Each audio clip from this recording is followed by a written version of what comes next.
Om Shri Ganeshaya Namaha. Om Shri Saraswatyai Namaha. Om Shri Satgurave Namaha.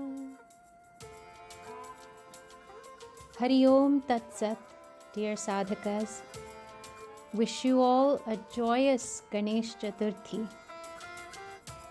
I was asked to share this presentation with you today that I had originally prepared for some lovely children. I dedicate this to my Puja Gurudev, Sri Swami Jyotirmayananda ji, who inspired this presentation and who brings the joy of Ganesha off the screen, off the pages of books, and into our hearts. I offer this to the inner child in you, to just enjoy Ganesha. I would also like to thank Brahmacharini Shubhani Chaitanya ji of Chinmaya Mission, New York, for her help.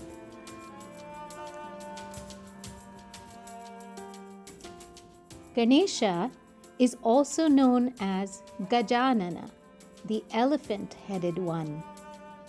We all adore Gajanana, don't we? Raise your hand if you do.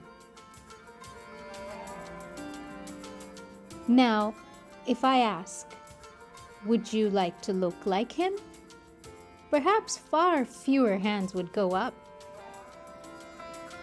What I'll share next, I think, will make looking like Gajanana the coolest look. Gajanana is a secret code.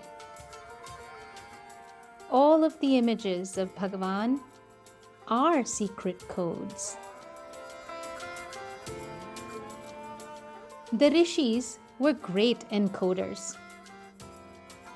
They encoded the most subtle and profound knowledge in mystic images. An image is worth 1,000 words. And these images helped to pass knowledge down through the generations in a way that we can understand. For example, if we decode Rama, we get Dharma. If we decode Durga Devi, we get immense strength, Shakti. If we decode Gajanana, we get leadership. He becomes Vinayaka, the great leader. Each of us is a leader. Don't we all lead our lives? Aren't we the leaders of our day and of our thoughts? Let's look now at a perfected leader. Vinayaka, the great leader, has a large head. It represents his big vision. He knows the goal of life, not just the goal for today or goal of the current project or the goal for this quarter or the goal of being parent to my son or my daughter, but he knows the ultimate goal of life and has a vision that includes everyone. Such an expansive and inclusive vision. It sees all as one. This vision is possible with a pure mind. Ganesha's elephant head represents this pure mind. How do we know our mind is pure? When we start to see God in everything and everyone. When we see the deepest reality connects all the people around us, the trees, the animals, and all of creation, that's when we know our mind is pure. How do I get this clear vision? By Shravana, which means listening. The great leader Vinayaka has large ears. He listens. His ears symbolize Shravanam. Shravana is not just listening, but a systematic study of scriptures through a guru. To listen with focus is not easy. For example, we need good health. If we are here and our stomach is growling, can we listen? Or if you didn't sleep well, if something is worrying you, can you listen well? Ganesha's ears are urging us to live a disciplined life so that we can listen well and with focus. They remind us to be fully attentive in every task and not procrastinate. As Swamiji says, D-I-N, do it now. Ganesha's ears also represent how to listen. Many times we listen, but we project our own biases onto what is being said. Sometimes we twist it to make it fit our own needs. Like when the doctor says, you can have sweets once in a while, we think, oh, he must have meant once in a while per day. Sometimes we may interrupt a lot, preventing us from grasping the whole thing. Sometimes we are listening silently, but we're listening to our reply. So you see, it's hard to really listen. Listening requires an empty mind, a mind that's free of all this clutter and chatter.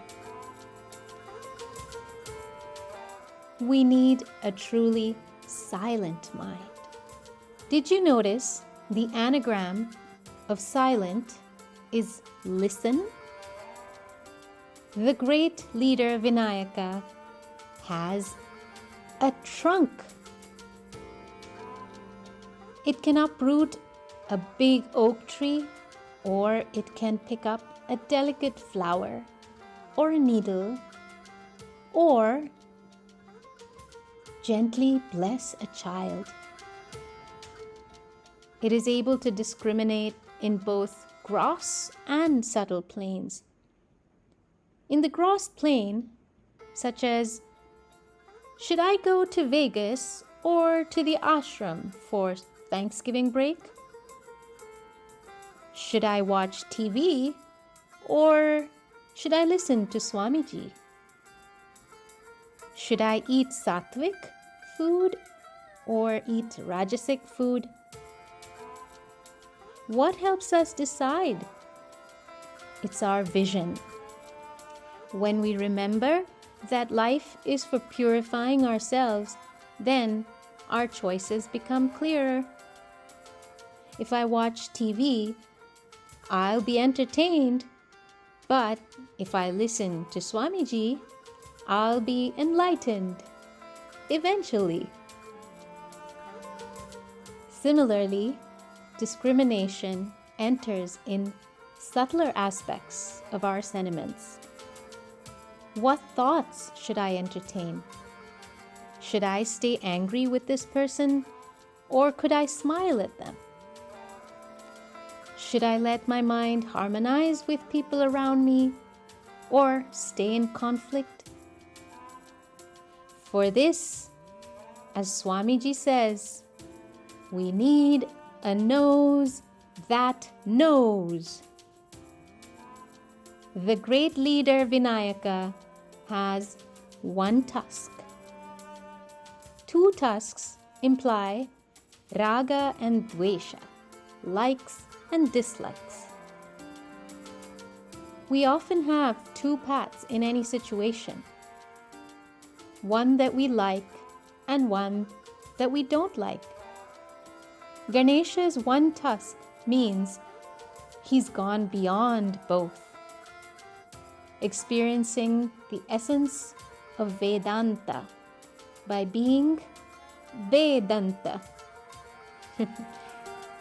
which in Sanskrit means without a tooth. So for us, it implies that rather than seeing a situation as producing joy or sorrow, we see it as a source of growth. We'd think, this is prasada for me. This is the result of my action. It is my karma phala. So the next time we find ourselves complaining, oh, it's too hot, or it's too cold, break a tusk. It's a chance to go beyond duality. And when we can see all situations as prasada, as a chance to grow, we also have the best luck. So instead of breaking a leg, how about we break a tusk? The great leader Vinayaka rides on Mushaka, the mouse. Gajanana's vehicle is a mouse.